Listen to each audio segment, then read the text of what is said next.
మనం ఉంటే మాకు చెప్పండి. ఇప్పుడు వీటినైనా కాపాడుకునే దానికి ఆ సీసీ కెమెరాలు 3 చోట్ల మీరు వేయించండి, మిగతా 4 చోట్ల నేను ఎట్లాగట్లా వేరే వాళ్ళని ఎవరు నేను అడిగి చేపిస్తాను. ₹100 వేపిస్తున్నాను. ఆల్రెడీ నేను ఒక 2 కొన్నాను. ఇంకోటి ఏంటంటే ఆ ఏరియాలో సిగ్నల్ చాలా తక్కువ ఉంటుంది కాబట్టి ఆ ఐడియా సిమ్లు అయితే ఏ సిమ్ అయితే సిగ్నల్ ఉంటుందో ఆ సిమ్లు తీసుకుని సీసీ కెమెరాలు పెట్టించుకోండి.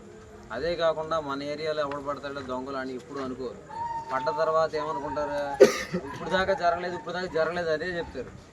మీరు ఇల్లు తాళాలు వేసి బయటికి వెళ్ళినప్పుడు ఒక పోలీస్కైనా చెప్పండి, మేము 4 రోజులు బయటికి వెళ్తున్నాము, మా ఇంట్లో పలానా ఉంది. అసలు ఉంచొద్దు. ఏది డబ్బు బంగారం ఏదన్నా కానీ బ్యాంకుల్లోనో తెలిసిన వాళ్ళకు కూడా అక్కర్లా, బ్యాంకులో అప్పు చెప్పేసి వెళ్ళండి. అది కూడా కాదనకుండా మీ ఇల్లు పెద్ద డూప్లెక్స్ హౌస్ అయి ఉండి ఇంకా ఎక్కువ ఉంటే LHMS అని ఒక సిస్టమ్ ఉంది, లాక్డ్ హౌస్ మానిటరింగ్ సిస్టమ్ అని. పోలీసే తీసుకొచ్చి దాన్ని స్క్రూటినీ చేస్తూ ఉంటారు, తిరుగుతూ ఉంటారు. మామూలుగా మేము గస్తీ తిరుగుతాం. మీకు ఇప్పుడు కనపడుతున్నా మీకు నైట్లో ఎప్పుడైనా ఫోటోలు తీస్తున్నారు మా వాళ్ళు, డీటెయిల్స్ అనేది తెలుసుకుంటే ఆన్లో వాళ్ళు ఎవరైనా వస్తే అనుమానంగా ఉంటే వెంటనే ఆపండి. ఇప్పుడు ఇది మీరు ఎప్పుడైనా అనుమానించాలి అని అంటే ఒక ట్రక్కు లేదా కార్లో రావచ్చు, ట్రక్లో రావచ్చు, ఆటోలో రావచ్చు, ఎట్లయినా రావచ్చు. అది కనపడడానికి మినిమం ఆనవాళ్ళు లేదు. ఒక ఆటోలో వస్తున్నాను నేను ఆ వరుస పట్టుకుని ఆటోలో ఎదుగుతాను, కార్లో వస్తున్నాను కార్లో ఎదుగుతాను, భుజం మీద వేసుకెళ్ళే సరికైతే కాదు. కాబట్టి మీకు ఎప్పుడైనా ఒక ట్రక్ ఆటోలో దాని ఆయిల్ ఎప్పుడైనా స్మెల్ చూసారా మీరు?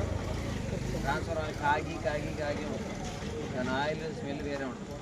ఆ ఆయిల్గా ఎప్పుడైనా డౌట్ వచ్చినా రెంచులు అటు మెకానిక్ కాకుండా మెకానిక్ బట్టలు ఎలా ఉండి మట్టిగా ఉంటాయి కదా, అట్లా కాకుండా అటు రెంచులు పట్టిన అనుమానంగా తిరుగుతున్నా ఎవరు కనపడినా ఆపండి. అనుమానాస్పద వ్యక్తులు. ఇది ఊరు అనేది ఒక సొంత ఇల్లు లాంటిది. ఇంట్లో కొత్తోడు వచ్చాడని తెలిసినోడు అయి ఉండదు.